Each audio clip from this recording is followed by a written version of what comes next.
अगर मेरा कोई खर्चा जो एलिट स्टडी पॉइंट से रिलेटेड है उसको 1 लाख रुपए कैश के रूप में दिया है और 50,000 रुपए अगर आपको अकाउंट करनी है। हाँ, एक बात और करते हैं, थोड़ा सा एसेट को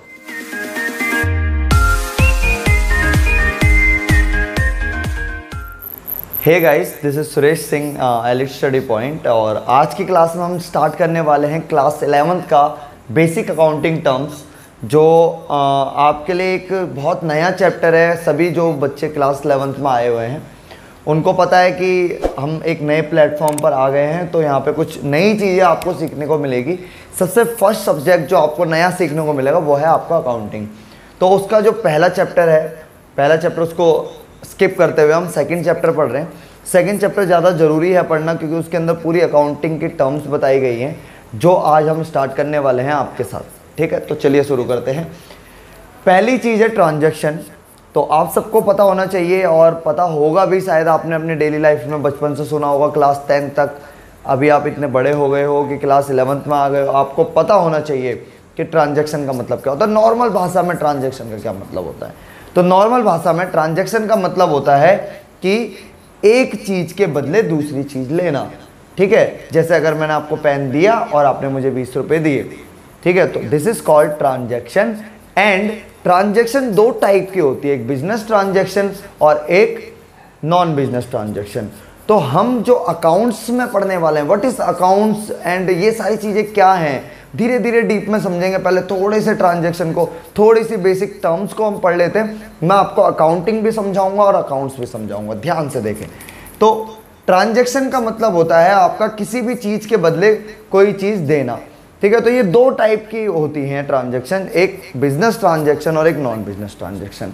तो हमारी जो अकाउंट्स में केवल बिजनेस ट्रांजैक्शन को लिया जाता है। पहले तो ये ध्यान रखें कि ट्रांजैक्शन में केवल हम बिजनेस ट्रांजैक्शन को लेते हैं, बिजनेस ट्रांजैक्शन। नॉर्मल भाषा में ट्रांजैक्शन की बात करें तो लेन देन, ठीक। और बिजनेस ट्रांजैक्शन की बात करें तो ऐसा लेन देन जिसके अंदर पैसा इंक्लूड हो और आपकी कंपनी से रिलेटेड हो। जैसे मान लो मैं सुरेश सिंह, मैं अपना इंस्टीट्यूट चलाता हूँ एलिट स्टडी पॉइंट। तो अगर मेरा कोई खर्चा जो एलिट स्टडी पॉइंट से रिलेटेड है उसको मैं बिजनेस ट्रांजैक्शन कहूँगा। लेकिन अगर कोई खर्चा मैं अपने पर्सनल के लिए कर रहा हूँ, लाइक मैं कोई कार अपने लिए खरीद रहा हूँ या फिर मैं कोई स्कूटर अपने लिए खरीद रहा हूँ, तो वो नॉन बिजनेस ट्रांजैक्शन आएगी, क्योंकि वो मेरा बिजनेस से इंक्लूडेड नहीं है। तो जितने भी ट्रांजैक्शन जो मेरे बिजनेस से रिलेटेड होंगी उन सभी को हम अकाउंट्स में कैलकुलेट करेंगे। क्लियर?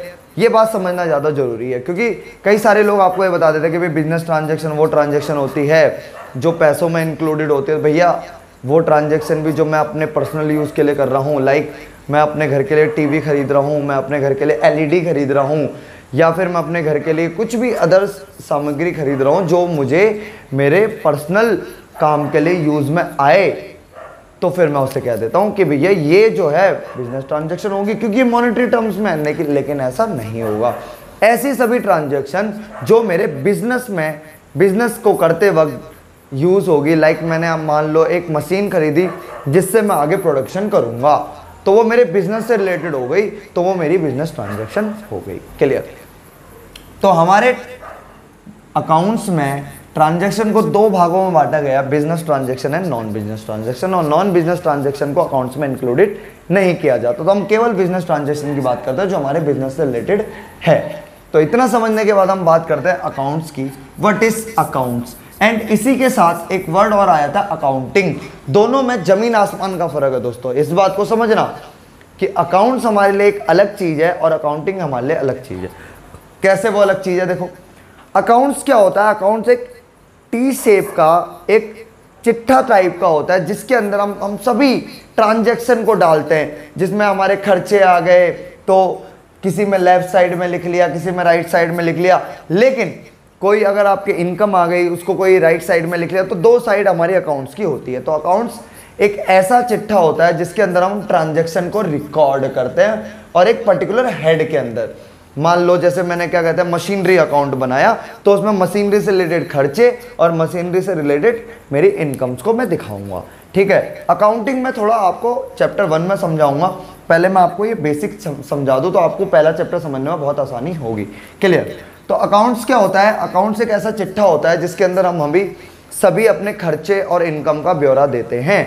और ठीक है, अकाउंट्स तो अकाउंट्स हमेशा टी शेप का होता है। टी शेप मीन्स देखो दो साइड हो गई, एक ये वाली राइट हैंड साइड हो गई और एक ये वाली लेफ्ट हैंड साइड हो गई। देखो आप मैथमेटिक्स करते हुए आए हो क्लास 10 तक, उसमें इक्वल के इस तरफ वाली साइड को लेफ्ट हैंड साइड कहते हैं और राइट हैंड साइड इस तरफ वाली साइड को कहते हैं। ठीक है, लेकिन जो अकाउंट्स है इसमें right hand side left hand side का कोई किस्सा नहीं होता। इसकी राइट तरफ की चीज को कहते हैं क्रेडिट साइड एंड इसे कहते हैं डेबिट साइड। तो दो वर्ड और निकल के आ गए यहाँ से, what is credit and what is debit. तो बेटा डेबिट का मतलब होता है, डेबिट का कोई मीनिंग नहीं है, कोई मीनिंग नहीं है, कोई बुक में आपके लिखा हो गया डेबिट का ये मतलब, देखो डेबिट का कोई मीनिंग नहीं होता, ना क्रेडिट का मीनिंग होता है। This is only indication of the side, left hand side of account.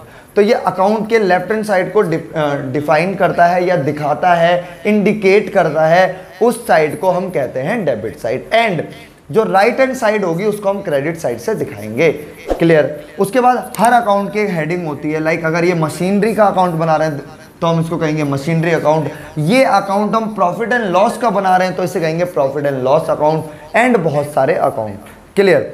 तो अकाउंट एक टाइप का चिट्ठा होता है जिसके अंदर हम ट्रांजैक्शन को दर्ज करते हैं, और ट्रांजैक्शन हमारी दो टाइप की हो सकती है, या तो मेरा एक्सपेंस होगा या मेरी इनकम हो गई। ठीक है, तो उसी को ट्रांजैक्शन कहेंगे, और दोनों को किस तरह से कहाँ डालना है यही हमें इस अकाउंट में सीखना है ढंग से। उसके बाद आ जाती है what is capital. What is capital? Okay, capital 10th class तक के बच्चे सबके लिए एक नया वर्ड कैपिटल, लेकिन आज तक जो पढ़ा है व्हाट इज कैपिटल, हिंदी में राजधानी, जैसे क्या कहते हैं आपने इंडिया की राजधानी दिल्ली हो गई, ये पढ़ा है। लेकिन इस अकाउंट्स में इस कैपिटल का मीनिंग राजधानी नहीं है। इसका मीनिंग क्या है उसको समझते हैं। देखो मान लो कि ए ने एक कंपनी खोली ABC प्राइवेट लिमिटेड। तो ए जो व्यक्ति है अपनी कंपनी को रन करने के लिए कुछ पैसा इसमें लगाएगा। मान लो इसने कैश 1 लाख रुपए लगाए, ठीक, और साथ ही उसने फर्नीचर जो था वो भी 50,000 रुपए का लगाया। क्लियर? तो ये सभी पैसा जो उसने अपने बिजनेस करने के लिए लगाया, यानी मालिक ने, प्रोप्राइटर ने, इसको कहा जाएगा प्रोप्राइटर। प्रोप्राइटर वो पर्सन होता है जो कोई भी बिजनेस रन करता है, मालिक कहते हैं जिसको नॉर्मल भाषा में। तो एक ए व्यक्ति जो एक मालिक है ABC प्राइवेट लिमिटेड का, उसने क्या किया, उसने cash 1 lakh rupees and furniture 50,000 rupees अपने बिजनेस में इन्वेस्ट किया। तो इस पैसे को जो आपका, अब ये टोटल इनका 1.5 लाख हो गया, 1,50,000। This is called your capital. This is called what? It is called your capital. तो कैपिटल क्या होता है? कैपिटल इज एन अमाउंट, और capital it may be in the form of cash or in the form of any other assets which is invested by the proprietor in the business. Clear? तो capital वो पैसा या वो संपत्ति होती है जो एक मालिक अपने बिजनेस में लगाता है, चाहे वो कैश लगाए चाहे वो कोई एसेट लगाए। अब यहाँ से एक वर्ड नया जुड़ के आ रहा है ना, asset. Asset, what is asset? Asset, asset, तो उसको मैं थोड़ा सा आगे समझाता हूँ, ठीक है, कि व्हाट इज एसेट। समझ लेना, बस नॉर्मल भाषा में उसको संपत्ति कहते हैं, उसको डिटेल में थोड़ा सा आगे समझेंगे। तो कैपिटल क्या है? What is capital? कैपिटल एक ऐसा पैसा जो कैश के फॉर्म में हो सकता है या फिर किसी संपत्ति की फॉर्म में भी वो हो सकता है, वो अपने बिजनेस में लगाता है ताकि वो उसको रन कर सके सही से। तो कैपिटल इज एन अमाउंट और गुड्स और assets invested by the proprietor in the business. ठीक, अब देखो यहाँ पे मैंने यहाँ पे वर्ड लिखा हुआ बिजनेस एंटिटी कंसेप्ट, इसको समझ लेते थोड़ा सा। जैसे हम इंडिया में रह रहे हैं तो इंडिया का कॉन्स्टिट्यूशन है, उस जो कॉन्स्टिट्यूशन के अंदर क्या बहुत सारे रूल्स एंड रेगुलेशन लिखे हैं ताकि वो इंडिया कंट्री को चला सके। ऐसे ही हम जब बात करते हैं अकाउंट्स की, तो अकाउंट्स में भी अपने रूल्स एंड रेगुलेशन होते हैं जो अकाउंट्स को प्रॉपर वे में चलाते हैं। तो उन्हीं रूल्स एंड रेगुलेशन में से एक आपका कंसेप्ट आता है बिजनेस एंटिटी कंसेप्ट। वो ये कंसेप्ट कहता है कि जब आप कोई बिजनेस करते हो तो बिजनेस आपसे अलग होता है। जैसे प्रोप्राइटर है ए, मतलब मालिक है ए और उसकी कंपनी है ABC प्राइवेट लिमिटेड, आप ये सोचोगे कि दोनों एक ही हैं, बट ये दोनों अलग अलग माने जाते हैं। यानी कि ये एक अलग पर्सन माना जाता है और ये एक अलग पर्सन माना जाता है। कंपनी को आर्टिफिशियल पर्सन कहा जाता है और दिस इज नेचुरल पर्सन, जो आपको सबको पता है कि नेचर से पैदा हुआ है, ठीक है, नेचुरल तरीकों से पैदा हुआ है, ये हमने खुद क्रिएट किया है। This is called that is why it is called artificial person. इस वजह से इसको आर्टिफिशियल पर्सन का नाम दिया है। ओके, तो अगर कोई नेचुरल पर्सन एक आर्टिफिशियल पर्सन क्रिएट करता है, यानी कि इनडायरेक्टली भाषा में अपना बिजनेस ओपन करता है, तो उसको उस बिजनेस को अलग माना जाएगा और इस प्रोप्राइटर को अलग माना जाएगा। ये अपनी, अगर मान लो अपने लिए कुछ चीज़ खरीदता है घर पे, तो वो नॉन बिजनेस ट्रांजेक्शन हो जाएगी, जैसे मैंने अभी थोड़ी देर पहले कहा। और अगर ये व्यक्ति इस बिजनेस करने के लिए कुछ चीज़ें खरीदता है या कुछ चीज़ें बेचता है, तो उसको बिजनेस ट्रांजेक्शन कहा जाएगा और उनको अकाउंट में दर्ज किया जाएगा, या डेबिट साइड में या क्रेडिट साइड में। क्लियर? तो कैपिटल समझ में आ गई। कैपिटल वो अमाउंट है जो प्रोप्राइटर द्वारा अपने बिजनेस में इन्वेस्ट किया जाता है, या वो एसेट के फॉर्म में हो सकता है, या फिर वो कैश के फॉर्म में हो सकता है, या बैंक के फॉर्म में हो सकता है, मतलब उसके बैंक अकाउंट में डाल दी। देखो, जब बिजनेस एंटिटी कंसेप्ट आया तो इसका अपना अकाउंट इसके नाम पे नहीं चलेगा, इसके लिए अलग अकाउंट खुलवाना पड़ेगा इसको, और इसको जो अपना अकाउंट है ये अपने पर्सनल यूजेस के लिए रखेगा, लेकिन अगर उसको कंपनी चलाना तो कंपनी के नाम से उसको अकाउंट खुलाना पड़ेगा।